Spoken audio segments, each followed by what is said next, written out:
7. maijā Ķekavā ritēja kārtējais Latvijas futbola čempionāta mačs Auda Tukums 2000. Taču 20 minūtes pirms spēles beigām tas pārvērtās par ārkārtēju. Cīņā par bumbu sadūrās Audas vārdsargs Jānis Skabārdis un tukumnieks Aivars Strautiņš.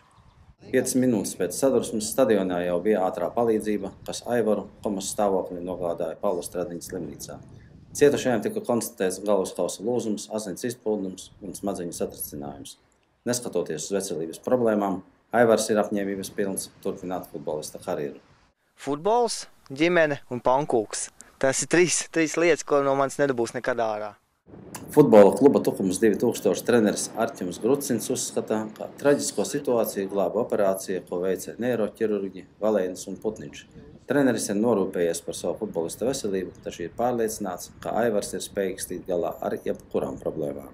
Es domāju, ka futbols viņam gan palīdz dzīvē sakārtot savas lietas, gan tāds futbolists sīkstums viņam ļauj pārvarēt arī to traumu.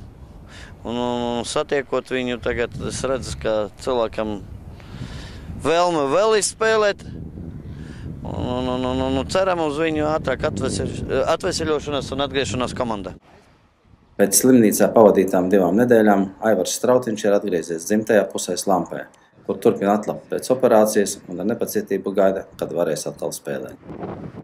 Es tā ceru, ka pēdējo es gribu toči nospēlēt pēc Tukuma šogad arī. Arturs Vaiders, Jānis Palhaunieks, Diena TV.